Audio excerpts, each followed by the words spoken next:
Buenas noches, bienvenidos al Criminalista Nocturno.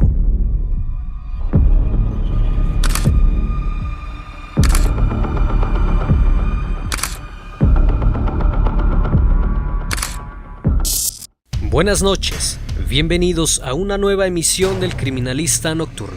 Esperando que todos se encuentren muy bien desde cualquier parte del mundo donde sintonices este canal. Así que vamos, que la investigación debe comenzar. El 14 de diciembre de 2004, 8 agentes del grupo Jabalí acudieron tras el reporte de un hecho bastante inusual, algo que muy pocas veces se puede presenciar y ante los ojos de cualquiera pudiera provocar asombro y desconcierto. Aunque esto ha existido a lo largo de la historia, hoy en día se describe como un acto inhumano y despreciable. Esta práctica se refiere al alimentarse con miembros de la misma especie, el canibalismo. Cuando estos agentes entraron al lugar, pudieron presenciar una escena más que increíble y sorprendente. Una escena espeluznante, siendo el protagonista de esta historia un sujeto que fue identificado como Gumaro de Dios Arias, quien al interior de su vivienda tenía diferentes guisos y asados, hechos con un peculiar ingrediente, un hombre, que fue identificado como Raúl González, quien era amante de este sujeto. Gumaro de Dios nació el 7 de abril de 1978 en La Azucena, Tabasco, México, hijo de Candelario de Dios y Ana Arias, y tenía 10 hermanos. A la edad de 6 años, sufrió abuso por parte de un familiar. A partir de aquí, su comportamiento empieza a cambiar. Ahora se le veía jugar con muñecas. Incluso cuando jugaba con otros niños, les decía que era una niña y se sentía atraído por ellos. En ocasiones se le veía jugar a ser pistolero y corría gritando: «Soy un chico malo, pero también soy una mujer mala». Estaba claro que su comportamiento no era normal, pero como aún era un niño, no le dieron mayor importancia, aunque conforme fueron pasando los años, crecería con traumas muy marcados y ya siendo adolescente, tuvo un accidente, pues fue atropellado por un tráiler. Después de recuperarse del incidente, se le veía comportarse aún más extraño, pues en ocasiones se apartaba y se le veía acariciando a una yegua, y cuando nadie lo veía, mantenía relaciones con ella. Llegaba a fantasear que se trataba de una mujer estadounidense con la que tendría hijos. Ya de adolescente se podía notar un leve retraso mental, además de que padecía esquizofrenia, pues a veces se le veía hablando solo y riéndose. Cuando de trabajar se trataba, él era demasiado holgazán, pues cuando se le pedía ayudar en el campo, mencionaba que no quería ser un campesino y se quedaba acostado sin hacer nada. Constantemente por las tardes salía y se embriagaba, incluso lo veían consumir drogas, y esto se había vuelto cotidiano. La gente que lo veía mencionaba que a veces se comportaba como una mujer y en otras que era el mismísimo diablo, por lo que a los 14 años, su padre, cansado de que su hijo no hiciera nada y de su pésimo comportamiento, lo enlistan en el ejército. Y lejos de rectificar su conducta, Gumaro de Dios se peleó con un subteniente y lo enviaron a una celda arrestado. Cuando salió sintió una gran ira, por lo que tomó un cuchillo e hirió al subteniente en el tórax y en las piernas y salió huyendo del ejército.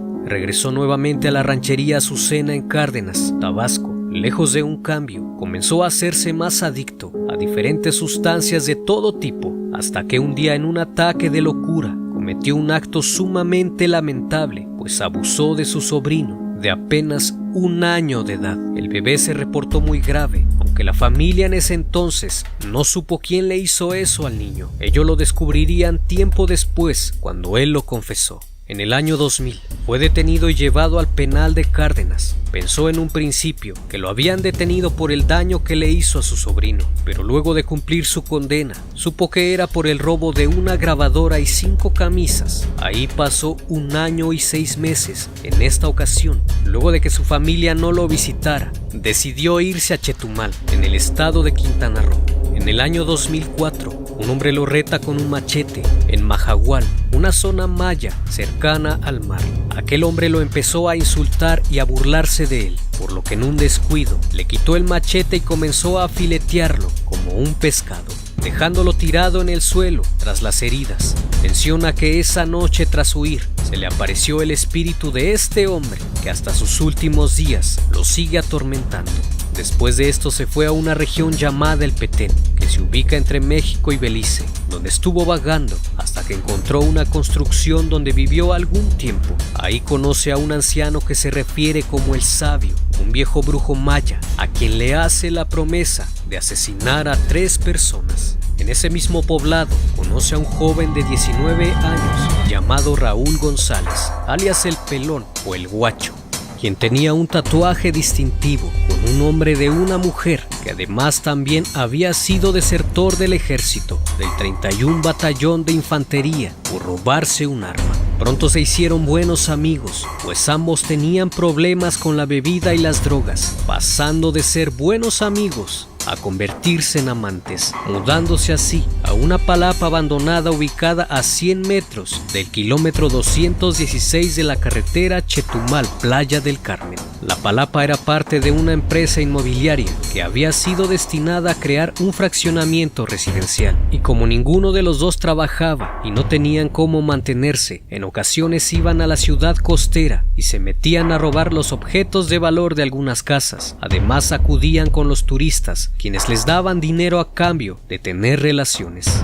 Es así que el 12 de diciembre del 2004 escribe la historia de terror de Gumaro de Dios. Ese día estaban haciendo lo habitual, consumiendo sustancias ilícitas y alcohol. Llegó un punto donde se terminó la bebida y al no tener dinero, recordó que Raúl, su amante, le debía 500 pesos. Así que se los pidió para ir a comprar más alcohol. Este le mencionó que no tenía dinero para pagarle, por lo que Gumaro se enfureció y tomó lo primero que tuvo a la vista, un cable eléctrico grueso, y empezó a golpear a su amante. Cuando se desmayó lo colgó y cuando despertó le volvió a pedir su dinero. Este le dijo que se los había gastado, por lo que en un intento de defenderse, Gumaro toma un bloque de concreto y se lo arroja en la cabeza. Una vez en el suelo, le pegó sin parar, hasta que se percató que su cabeza se veía aplastada, pero como todavía se seguía moviendo, tomó el cable y lo puso alrededor de su cuello y jaló fuertemente hasta que dejó de moverse y lo volvió a colgar. Posterior a eso, ya en la noche, estaba tan eufórico que pensó en comérselo. Entonces tomó un cuchillo y comenzó a cortarlo en pedazos. También le arrancó el tatuaje, lo cortó en canal para extraerle las vísceras.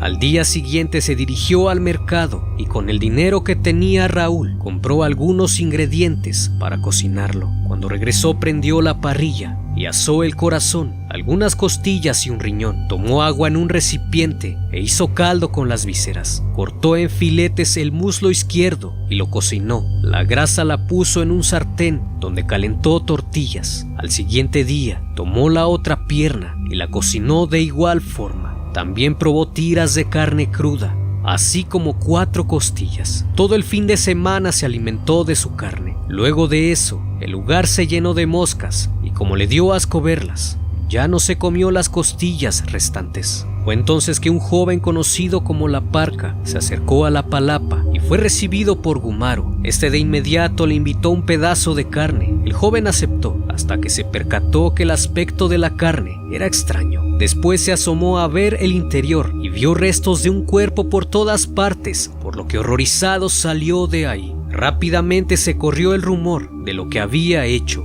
y pronto los vecinos se acercaron para verificar el testimonio del joven. Es entonces donde ven a Gumaro a la luz del día, manipulando las extremidades, pero nadie sabía qué hacer, hasta que un taxista dio aviso a la policía municipal y a la policía judicial de los acontecimientos. Eran las 7:40 de la mañana del martes 14 de diciembre de 2004. 8 agentes del grupo Jabalí acudieron al lugar donde se habían reportado los hechos. Al llegar quedaron sorprendidos y aterrados ante algo tan inusual, pues lo encontraron dormido junto a los restos del cadáver, recostado en una hamaca, abrazando el torso putrefacto, sin cabeza ni extremidades. También hallaron parte de los ingredientes utilizados para cocinar la carne, una hielera con cervezas, restos de inhalantes y un cepillo de dientes lleno de sangre y trozos de carne cruda. Uno de los agentes le pidió que se levantara. Rápidamente lo esposaron. Mencionan que parecía un animal, como como un hombre primitivo.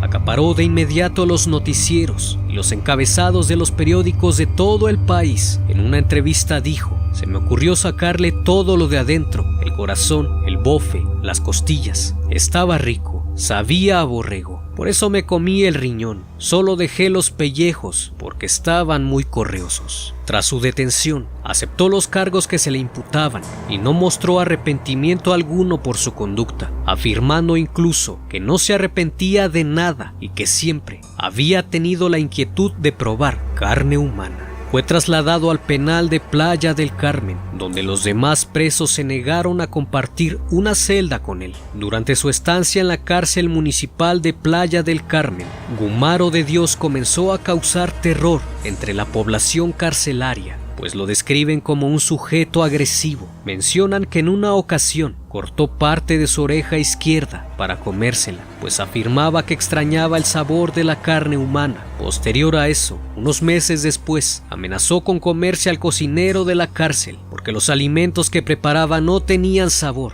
Durante su estancia, era temido hasta por los reos de alta peligrosidad, pues hablaba solo. En ocasiones miraba a los demás reos, sin quitarles la mirada de encima, y muchos temían que en un arranque se los fuera a comer. Incluso cuando periodistas y psiquiatras lo visitaban, él se presentaba diciendo: "Hola, soy el caníbal", como si estuviese orgulloso de lo que había hecho. Y ante su comportamiento, comenzaron a darle tratamientos antidepresivos y somníferos que lo hacían dormir por largo tiempo, por lo que el 20 de marzo del 2007, un juez decidió trasladarlo a un centro de readaptación social en el estado de Morelos. Al ser considerado un enfermo mental, ahí lo sometieron a estudios psicológicos y psiquiátricos para poder determinar su situación legal. En septiembre de 2008, regresó al Centro de Readaptación Social de Chetumal, donde lo aislaron de los demás presos, colocándolo en una celda especial, pues muchos mencionan que era temido por tener un insaciable gusto por la carne humana, aunque también se podría pensar que eso solo lo hacía para que nadie se metiera con él y así parecer intimidante. Lo cierto es que tras los estudios que le realizaron, pudieron determinar que padecía esquizofrenia paranoide, la cual se diagnostica a personas que tienen delirios constantes, los cuales son acompañados de alucinaciones auditivas que pueden perturbar el entorno y su percepción del mundo. Mencionó que seguía buscando a su tercer víctima y al parecer ya la había encontrado. Se trataba de un preso que, según sus palabras, solo de verlo le hervía la sangre.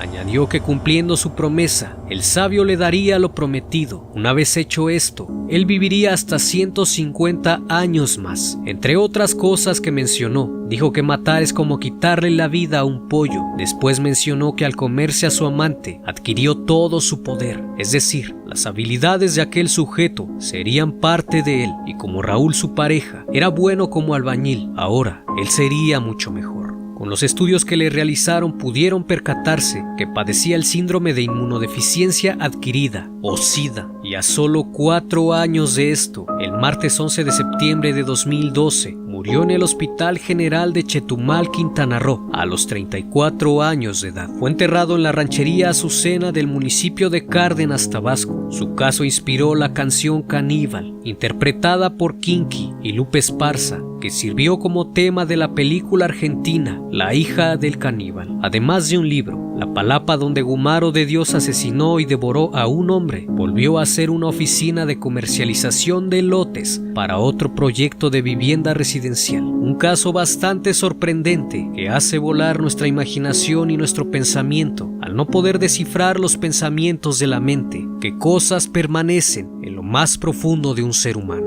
No olvides suscribirte al canal y seguirme en mis redes sociales, que están abajo en la descripción. Esto fue El Criminalista Nocturno. Nos vemos pronto.